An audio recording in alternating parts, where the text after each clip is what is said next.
আসসালামু আলাইকুম ওরহমতুল্লাহ। বিশ্বের বিভিন্ন দেশে অবস্থানরত বাংলাদেশি প্রবাসী ভাই ও বোনেরা, আশা করি আল্লাহ রাব্বুল আলমিনের একান্ত মেহরবানিতে আপনারা যে যেখানে আছেন সুস্থ অবস্থায় আছেন। আমি বাংলাদেশ জামাত ইসলামীর পক্ষ থেকে এবং আমার নিজের তরফ থেকে আপনাদের সকলের শারীরিক মানসিক সুস্থতা কামনা করছি এবং দোয়া করছি আল্লাহ তাআলা যে যেখানে আছেন সেখানে যেন সবাইকে নিরাপদে সম্মানের সাথেই রাখেন। বাংলাদেশ আমাদের প্রিয় জন্মভূমি।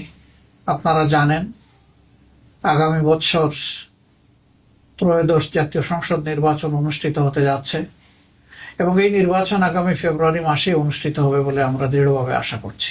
এই নির্বাচনে প্রবাসী ভাই ও বোনেরা যাতে তাদের ভোটের অধিকার প্রয়োগ করতে পারেন, এই জন্যে পরিবর্তিত পরিস্থিতিতে গত বছরের 5 আগস্টের পর থেকে দাবি আমরা অত্যন্ত জোরালোভাবে জানিয়ে আসছিলাম। আনন্দের বিষয়ে দাবি ইতিমধ্যে গৃহীত হয়েছে এবং ইতিমধ্যে প্রবাসে অবস্থানরত বাংলাদেশি ভাই বোনদের ভোটার রেজিস্ট্রেশনের কাজও চলমান রয়েছে।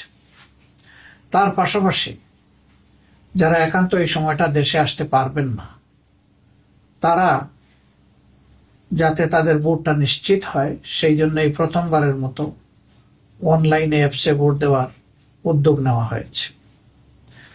কাজেই যারা আসতে পারবেন না তাদের দুটি রেজিস্ট্রেশন লাগছে, একটি ভোটার হওয়ার জন্য আর একটা ভোট দেওয়ার জন্য প্রবাসে অবস্থান করে। আর যারা দেশে আসতে পারবেন সেটা মোস্ট ওয়েলকাম, কারণ আপনারা বাংলাদেশের অর্থনীতির চাকাকে চালু রেখেছেন। আমাদের অর্থনীতিতে বৈদেশিক মুদ্রা আসে, 1 নম্বর খাত হচ্ছে আমাদের গার্মেন্টস, 2 নম্বর খাত হচ্ছে আমাদের প্রবাসী ভাই বোনদের রিমিটেন্স। কিন্তু গার্মেন্টের যে খাতে আসে সেই টাকাটা গার্মেন্টের খাতেই খরচ হয়েছে। আপনাদের টাকাটাই মূলত রাষ্ট্রের কাজে বেশিরভাগ ব্যবহৃত হয়।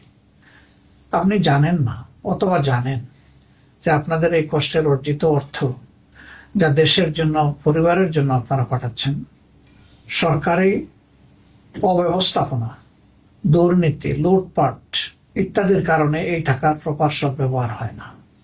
আবার সেই জায়গায় আপনারা কোনো আওয়াজও সেভাবে তোলার সুযোগও দিতে পাননি। এবার ভোটার হওয়ার কারণে আপনাদের হাতে যে অস্ত্র এসেছে এটাকে প্রয়োগ করার মাধ্যমে আগামীতে এমন একটি সরকার ব্যবস্থাপনা গড়ে তোলার ক্ষেত্রে আপনারা গুরুত্বপূর্ণ অবদান রাখবেন বলে আমরা বিশ্বাস করি। আপনাদের আস্থা এবং বিবেচনা অনুযায়ী যেই দল কিংবা পক্ষ সরকার পরিচালনার দায়িত্বে পেলে জনগণের সম্পদের মালিক না হয়ে জনগণের সম্পদের পাহারাদার হবে এবং জনগণের সেবক হবে, সেই দলটার হাতেই আগামী দিনের চাবি দেশ পরিচালনার উঠুক, সেটা আমরা সকলে প্রত্যাশা করি, কামনা করি। বাংলাদেশ জামাত ইসলামী আপনাদের সকলের ভোটের অধিকারের প্রতি দারুণ শ্রদ্ধাশীল। এই জন্যে রিমিটেন্স যোদ্ধাদের সর্ববৃহৎ অথবা সবচেয়ে গুরুত্বপূর্ণ এই অধিকারটি তাদের হাতে তুলে দেওয়ার জন্য ছিল আমাদের লড়াই। এই লড়াই তখনই সার্থকতা পাবে যখন আপনারা ব্যাপক হারে ভোটে অংশগ্রহণ করবেন। আপনি অবশ্যই আপনার পছন্দের দল এবং প্রার্থীকে নির্বাচিত করবেন, এক্ষেত্রে আপনার পূর্ণ স্বাধীনতা রয়েছে।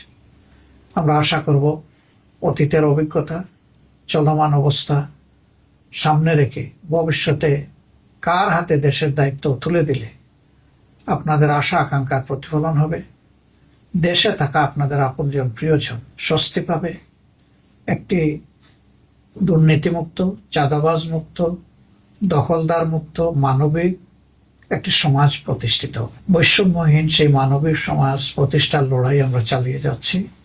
এই লড়াইয়ে আপনাদের সকলের দোয়া, ভালোবাসা, সমর্থন আমরা প্রত্যাশা করি। আপনারা ভালো থাকবেন।